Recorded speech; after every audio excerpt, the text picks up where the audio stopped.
Hey, what's up? Welcome to my YouTube channel. In today's video, we are gonna be putting 3 phones to the test when it comes to taking hair photos. And we're gonna be figuring out if it's worth it to upgrade your phone to the latest and greatest version, or if you can stick with your current phone, and which phone I believe actually gives off the truest tones, the best looking hair photos, and the phone that you should probably check out. So stay tuned.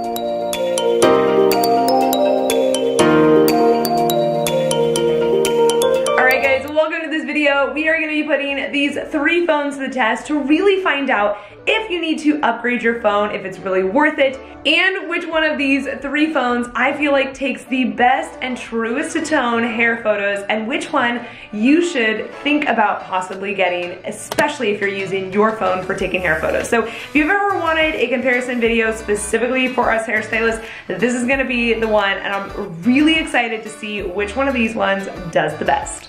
Alright, so we're here in the salon, and I wanted to show you guys the difference of what it could look like with these different phones in the exact same location and same lighting, because a lot of times we've seen maybe phone comparisons on YouTube or maybe Instagram, and a lot of times they're not super accurate. So I wanted to do an experiment for me and just to show you guys exactly what this all could look like.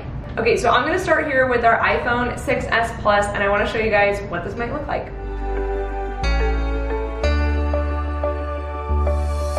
Alright, so now I'm going to be using the Samsung Note 10 Plus, and I'm going to actually be using it on the live focus feature, which is kind of like portrait mode on an iPhone.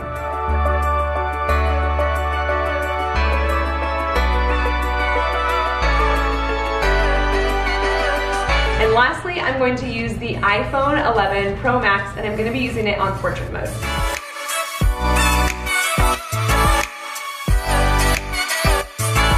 Alright, and now I wanted to try our phones in natural light, because I know a lot of you guys love natural light. That's what I personally recommend. In fact, I actually have another iPhone video on how to take amazing hair photos. I'll link that in the description box below, but let's check it out on natural light.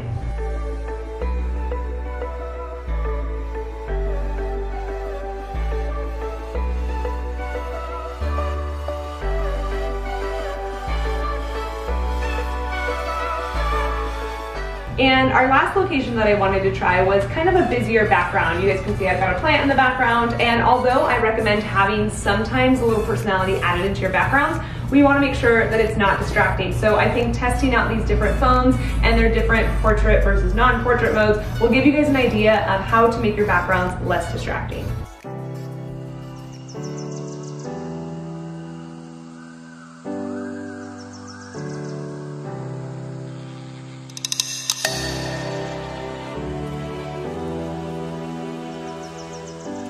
Okay, so we just finished at the salon and we came back home to my office, and I'm really excited to share these results with you guys because I am actually so shocked by the results and which one I feel like pulled ahead. Now, obviously I'm gonna share with you guys the exact images straight from the phone, no editing.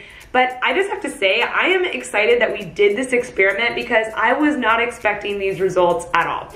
So what I'm gonna do is I'm going to show you guys the, like I said, exact photos, no editing, nothing altered. And as you saw, they were taken at the same time of day, same lighting, nothing was changed. So everything was pretty constant.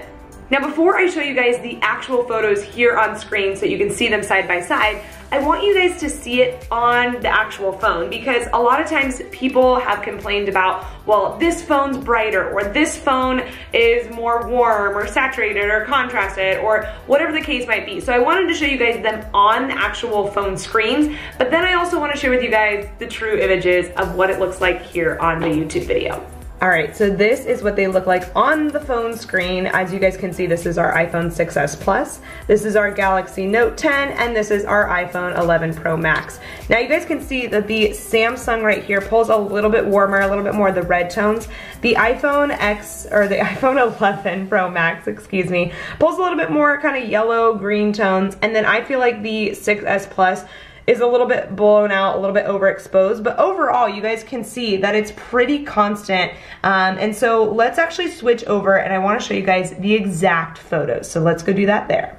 Okay, so I'm gonna let you guys absorb those photos for just a quick second. As you guys can see, there's a lot of differences in these photos, and it's really cool to see just the differences and how each camera on the phone really took these photos. So we're starting out with our iPhone 6s Plus, and let's be honest, I was not expecting this phone to do amazing. I wasn't expecting the quality to be great. This is an older generation iPhone, and obviously at the time it was amazing, but it doesn't even have anything like portrait mode. So as you guys can see on the white background, it's just kind of lackluster. The photo's okay, it's not the worst, but it's really not that great. Even in the natural light, you see all of the background in focus, and it's just, to me, like kind of overexposed, like I was showing you guys on the phone.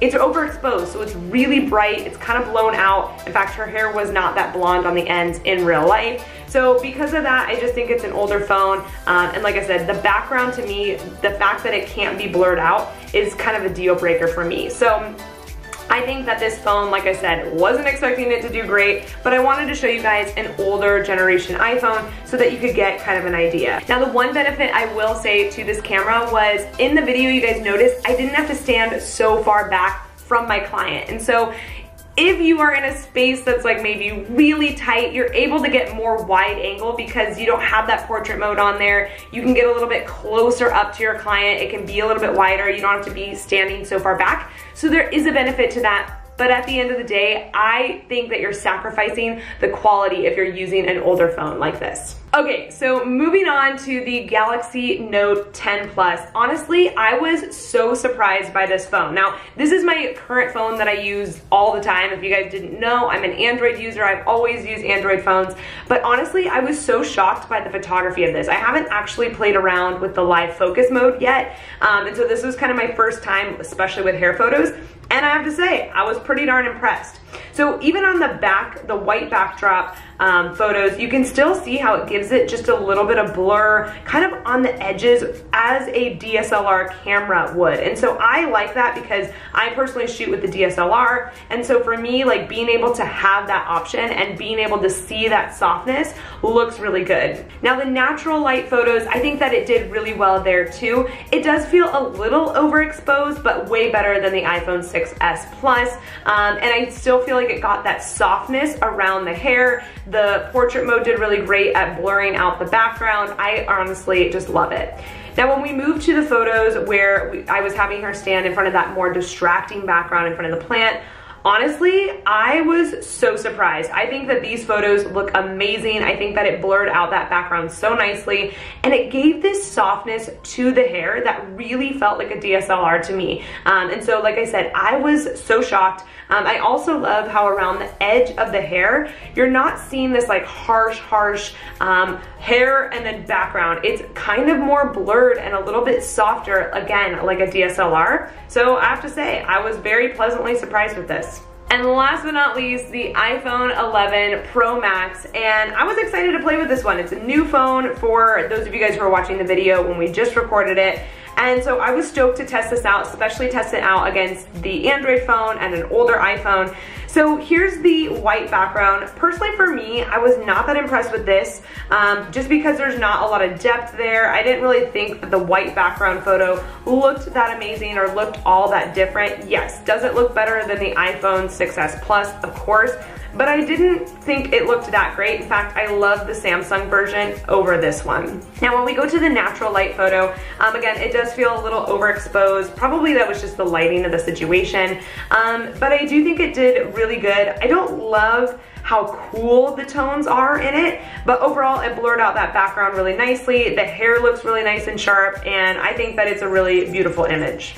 And lastly, going to that more distracting background with the leaves in the background, again, I think that it blurred out the background really nicely. However, I'm not a huge fan of this one. I think that it blurred it out subtly, but I think it could have blurred out the background a little bit more. And kind of how in the Samsung version, the hair had a little bit more of a softer transition. So for instance, where the hair meets the background, in this photo, I feel like it's a little bit stronger, a sharper line, whereas the Android phone had a little bit more of a softer kind of transition, which to me is closer to a DSLR camera. So like I said, that's typically what I shoot with, is a DSLR. And so for me, if I can find a phone that's gonna give me that same results, that's gonna make me super excited. So I didn't love how this was so sharp with that background. I do think that this is an improvement from like the iPhone 7 when the portrait mode first came out. I definitely think it's really, really sharp and really clear. So it's kind of up to personal preference. If you want that sharpness, I think that this phone would be a great option. But if you like a little bit something that's a bit softer, a little bit closer to a DSLR, I would have to say that the Samsung is going to win out on that. So what a crazy experiment. And just to give you guys a control, I actually took a photo with my DSLR camera. Let's throw it up there so you guys can see the comparison between all of these. Like, look at the difference. Like I said, I think that Samsung definitely has the closest look to a DSLR camera. And to be honest, like I said, I was a little shocked that you can't really see much of a difference there. And this was shot on a Canon 6D with a 50mm 1.4 lens, shot at 1.8 aperture. If you're wondering what the heck does all that mean, if you're into photography, you'll understand. If you're not, don't worry about it. But basically, it was shot on a really expensive camera with a really nice lens, and at the end of the day, I felt like the Samsung was really close to the DSLR. So just wanted to show you guys that you could see kind of the difference and really give you a comparison between a really fancy camera. So like I said, I thought that this experiment was so fascinating, so interesting. I love seeing things like this. And overall, the way that I want to wrap up this video is it's not about Android versus iPhone or which one is better. At the end of the day, it comes down to personal preference. But I will say this, if you are using an older phone, maybe, you know, a later version or something that's just a little bit outdated, it's definitely worth it to invest in a new phone with a better camera. At the end of the day, your photos are what make up a huge part of your marketing, your business, your Instagram, and if your photos aren't looking very good, then your Instagram page isn't gonna be looking very good. Your videos aren't gonna be looking very good. And so I think you want to look at your phone or your camera or whatever you're buying as an investment, as part of your tools now. Back in the day, all we needed to buy was shears and combs and blow dryers and clippers and things like that. But now having a phone or a camera as part of your arsenal of tools is really, really important. And so I want you to figure out exactly what works best for you, what fits in your budget, what you feel comfortable shooting with. If you don't feel comfortable shooting with a camera, don't. Get a phone and play around with that and get really comfortable with that. Figure out what works for you. But at the end of the day, I want you thinking of a phone or camera like an investment in the same way that you look at shears or a blow dryer or going to a class or buying an online program.